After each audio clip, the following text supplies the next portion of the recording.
Hi guys, and welcome back to the channel. I'm Never in a Million. I'm a gift designer, and on tonight's episode, I'm going to have a business chat while I make this custom order. And during this business chat, I'll discuss pricing and my pricing strategy for the different times that I sell. Like I mentioned before, this is a custom order. It's going to be done in this penny basket that I got on Purple Dye. And I'm going to, like I said, chat about my pricing strategy. Okay, so there are three different ways that I price and kind of three different modes in which I sell my gift baskets. And so I'll start with the most that I sell, and how I sell typically is on the streets during holidays. So it's a few days leading up to major holidays like Christmas or Valentine's, Mother's Day, Easter, Father's Day, and some on Thanksgiving.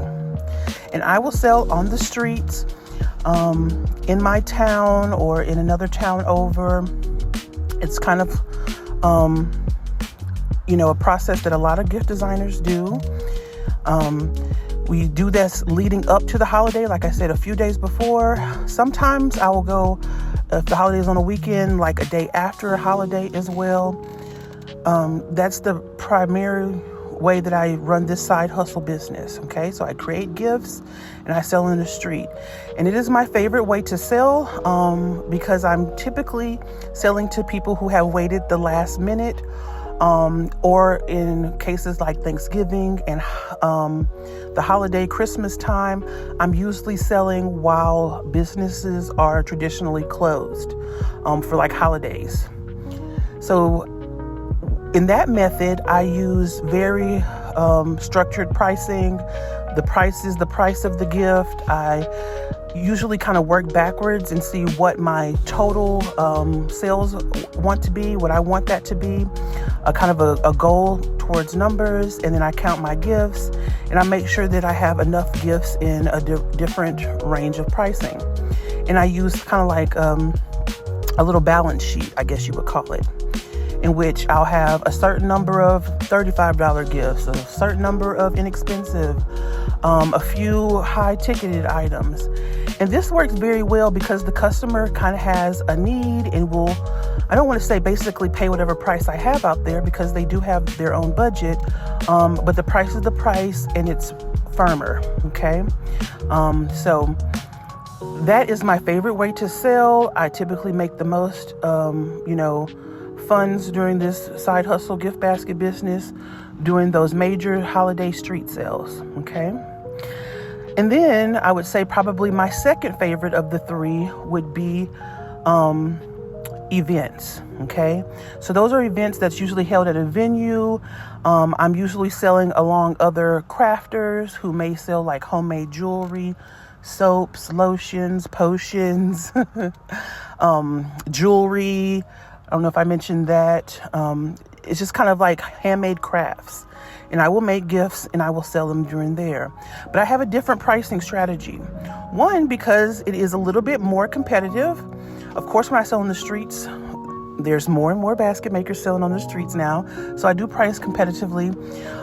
But for my vending events or holiday markets or craft shows, I typically price on the lower end. So I will have gifts ranging all the way from, maybe $5 all the way up to $50 or $60. And I usually cap it at that limit. And I don't usually have a lot of those offerings. It's majority, I would say probably $5 to $35 is the majority of the gifts that I will bring. I also do kind of odd pricing, what I would call odd pricing. So I'll have gifts that are like $12 or $7 or maybe very small things that I do 3 for $5 or 3 for $7. And the way that I feel that is doable is because a lot of times during craft shows or holiday markets, the main source of customers are buying in multiples, just want to show support and not necessarily there's a need. So I talked about street sales being kind of a more of immediate need, stores are maybe closed. They've waited till the last minute. But usually my holiday markets, craft shows and fairs and things like that are held way in advance of a holiday. So customers have time to shop leisurely. There's not kind of created a frenzy for them to buy as soon as possible. Stores are open. So I always like to play to that audience and have very inexpensive gifts. And then I'm comfortable, like I mentioned before, doing odd pricing because they use their debit cards more frequently. Okay. When I go to a craft fair, I always have a credit card reader with me and be able to take those debit and credit payments. And they don't mind spending $7 or $12. For my area, typically when we're selling on the street, they want those $5 increments. So I would sell 10, 15, 25, 35, and so on. But my pricing is very different for those craft markets, like I mentioned. So we would maybe have, $12 gifts, 3 for $7 items, $10 gifts, kind of odd pricing. Okay. So that would be the second kind of pricing strategy and option. And so if I have left over from there, I will change prices for street sales because I feel like it creates a different buying environment for the customer, and my prices have to match that environment. Okay. Then it is kind of the final way that I sell in my side hustle and my gift basket business is through custom orders. And that's probably my least favorite. And so when I'm selling custom orders, it is usually something that I don't want to say usually, it's always something that the buying recipient has set the price for, and it is up to me to gather things in my stockpile and create a gift based on that price range. So if someone wants a gift, they might say, I have a budget of $45. I would like these things included in this color or something along this line. And it is up for me as the basket maker to use my creativity and my stockpile to make that profitable for me. And so it may look a different basket for a different customer, or a custom order may look a little bit different for every person. And so I'm actually showing you right here this gold series that I use, and I love this. And so I'm giving this up for this gift. This is something I use personally, and I happen to know the recipient that's going to get this gift, and they always comment on my hair and want to know what products I use. And this is my favorite product. It's the buttercream. So I'm going to include that in this gift. Typically, I got this for a penny at a remodel, or maybe this one came from a clearance event specifically. But I typically charge a hefty price on this because I use it. So if I'm on the streets and selling, it would totally be a different price for this gift basket for that item singularly. Okay. But like I said, I'm working within the budget that the purchaser gave me for the gift recipient. And so that is something that is very key when you're doing custom orders, okay? And it's very different from my street sales. I may sell this gift for $45 on the street, but maybe it might be considered a $35 gift for a custom order, okay? Also, when doing a custom order, you might have things that the customer may want you to include in their gift. So it could be personalized items. I get a lot of personalized items. If it is a bereavement or a sympathy gift for someone who has lost, a family member or a close friend, I have provided like a framed photo of the person. And so the customer may bring a frame that they really love, or a photo that they love, or some type of items that are close to them. Let's say the person who passed away really wanted them to have a pocket watch, or really wanted them to have a piece of their jewelry. They would provide that to me. I would enclose that in the gift. And so even my pricing for that may be a little bit different, because I might not use all the items that I would, out of my stockpile that I have purchased. And so I might just charge a put together fee. And I would use the items that they provided, maybe use a container I always, when taking in orders, basically show a variety of containers and say something like this for me to put together. If your items fit in this container, that would typically cost $15. A larger basket may cost $20. You know, in a good sized basket may cost up to $35, even if you're bringing your items to me. So it depends on how many items you're going to give, because I will have to use a certain size bag, more ribbon for the bow, time to shrink wrap if I shrink wrap or put the bow in the bag together. So it really depends for custom orders. And because I use this as a side hustle, the custom orders are my least favorite because I can't really vary. Many times on my channel, I've talked about how I really strive to get 10 times my money for gifts. I know that sounds very odd to a lot of people. People sometimes use 3 times or whatever formula they use.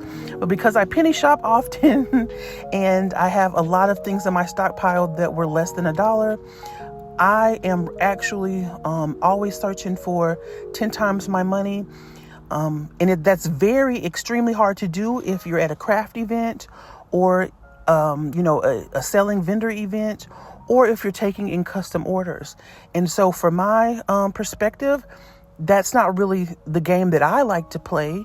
It can be profitable for those who do this. I know it is profitable for those who do this full time, but because I have a job full time and I treat my business as a side hustle, it is good to get your business out there and for people to know that you can make a gift.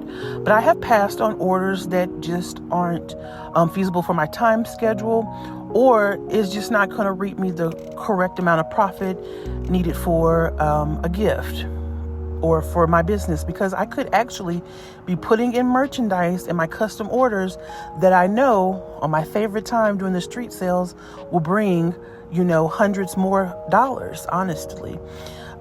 So when you're starting this business, it is always good to have custom orders and you feel like you're being fulfilled, but you might want to think about how that will deplenish your stockpile for times when you can bring in those high ticket prices. The buyers are at a premium where they want a gift that day. The stores may be closed and it creates a frenzy for them. That could be your best interest to forgo custom orders and wait for those time slots where your sales can kind of be a lot higher than just whatever that custom order is. And so that's just some food for thought if you're thinking about getting in this business and taking orders. I know some people that only do street sales. I know people that really only do custom orders because they don't like the gamble of a street sale. That is a gamble. It is a gamble because like I said in a previous video, there's no proculation that people will have to come by from you on a holiday.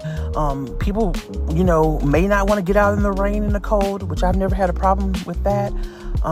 But yeah, so I'm just sharing my point of view as always on this channel, just so you're aware of how I run my side hustle. If you might want to, if these tips are helpful for you or not, and we don't all do the same things. We can learn something from each other. I have learned tremendously from this community, always, improving and always trying to do better with pricing, with items that I put in my gifts, with my bows, with the order and operations and structure of a gift. So that's just my take on sharing this during this business chat. I am finalizing with a bow here. It is going to be a purple floral satin bow and a yellow pull bow with gold accents. And I think that is going to look perfect on this gift. This gift recipient is going to enjoy this gift. Like I said, I know them personally, and so I have witnessed them use these type of items before. And the person who ordered it, just literally said, here's some money, I'll make a gift basket in this for this person that you know, and I trust you. So I have added all these items here, and I will show you a final result. All right, you guys have a good rest of your day, and I will talk to you later.